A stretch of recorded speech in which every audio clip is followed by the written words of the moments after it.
ఎవరిలో అయితే ఎదుటి వారిని ఆదుకోవాలనే ఉన్నత గుణం ఉంటుందో,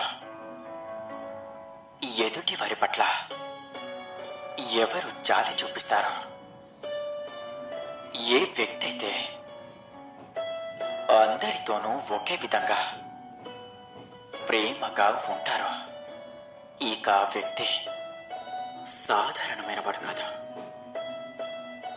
గుర్తుంచుకోండి, ఎవరికైతే అర్థం చేసుకోవాలన్న ఆసక్తి ఉంటుందో వారు వెంటనే అర్థం చేసుకుంటారు. ఇక ఎవరికైతే అర్థం చేసుకోవాలన్న ఆసక్తి ఉండదో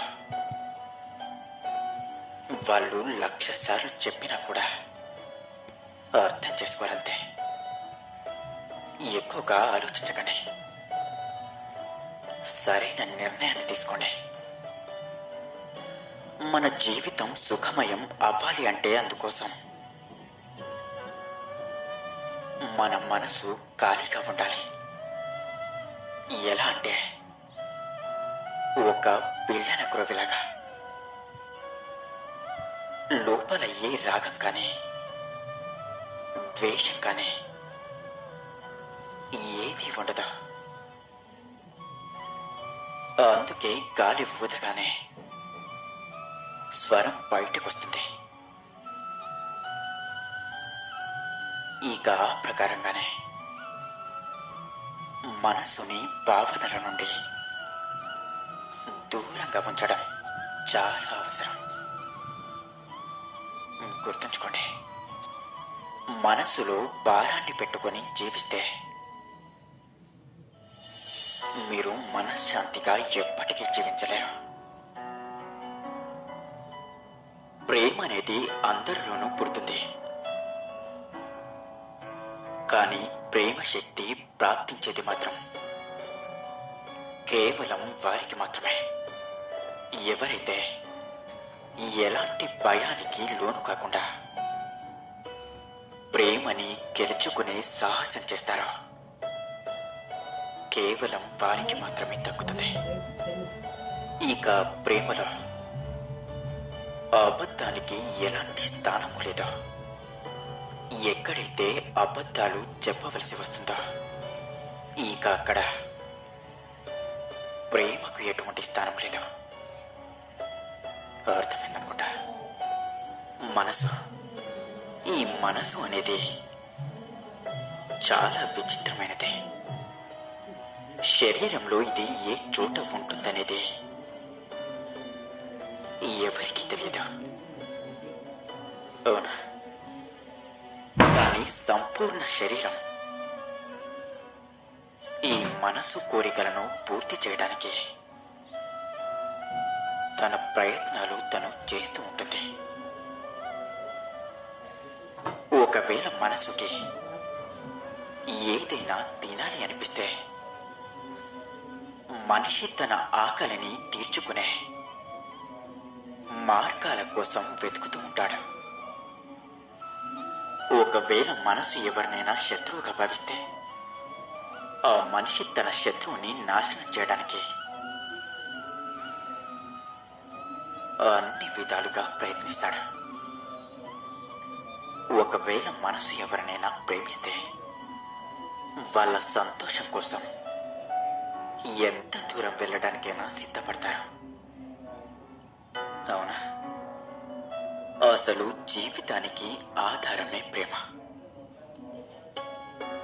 ఏ విధంగా అయితే మన మనసు ఈ శరీరానికి ఆధారంగా ఉంటుందో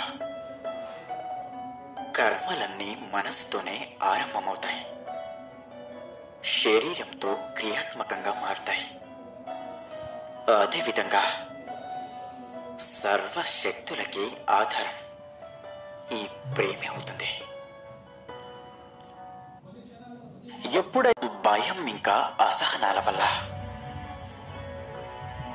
అన్ని పనులు చెడిపోతూ ఉంటాయి, అవునా?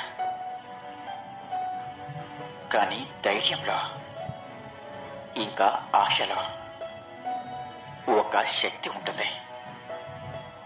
అది చెడిపోయే పనులను కూడా సఫలమయ్యేలా చేస్తుంది. అందుకే విశ్వాసాన్ని అలాగే నమ్మకాన్ని ఎప్పుడూ కూడా కోల్పోకండి. ధైర్యంగా ఉండండి. ఇక అప్పుడు అంతా మంచి జరుగుతుంది. జీవితంలో మనం ఏదైనా గట్టి నిర్ణయం తీసుకునే ముందు భగవంతుడి ఎదుటి నుంచి వెళ్ళటమే మంచిది.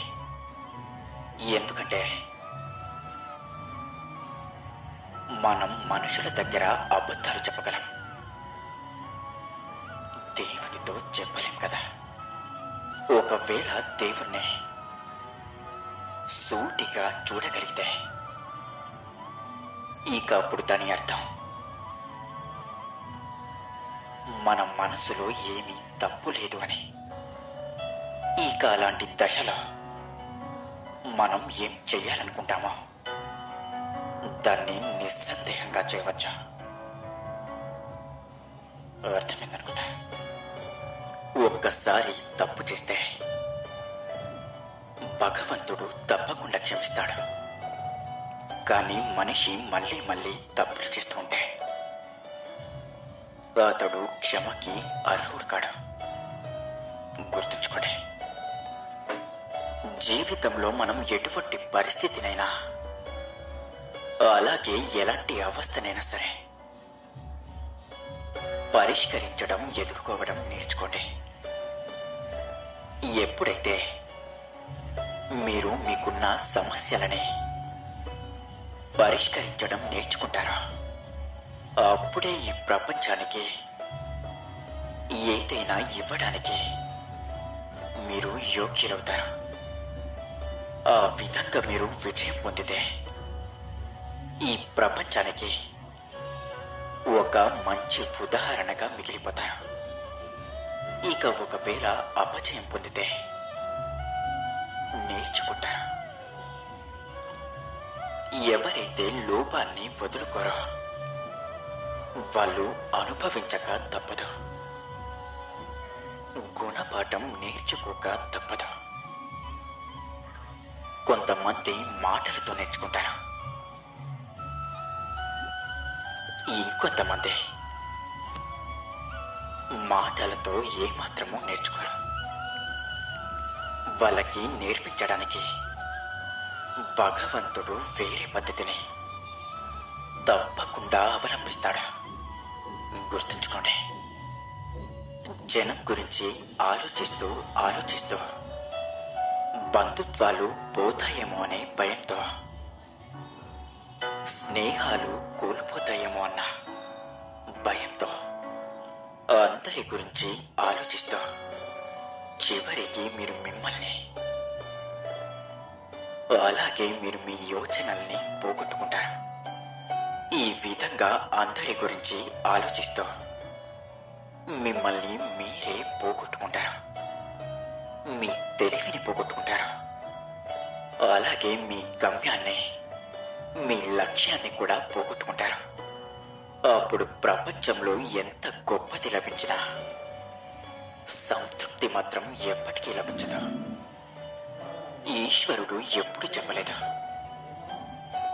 మిమ్మల్ని మీరు కష్టపెట్టుకుంటేనే పుణ్యాన్ని సంపాదించగలరని. ఈ కష్టం అలాగే సుఖం ఇవన్నీ మనకి పాఠాలు చెప్పడానికే వస్తాయి. కాబట్టి అవి రావడం ఎంతో అవసరం. ఎప్పుడైతే అందరూ పాఠం నేర్చుకుంటారో అప్పుడు కష్టాలు తప్పకుండా వెళ్ళిపోతాయి. ఇక అప్పుడు అందరి జీవితాలు సంతోషమయమవుతాయి. రాధా కృష్ణ. మన ఛానల్ని సబ్స్క్రైబ్ చేసుకోండి. మరిన్ని వీడియోస్ కోసం నోటిఫికేషన్ బటన్ క్లిక్ చేసుకోండి.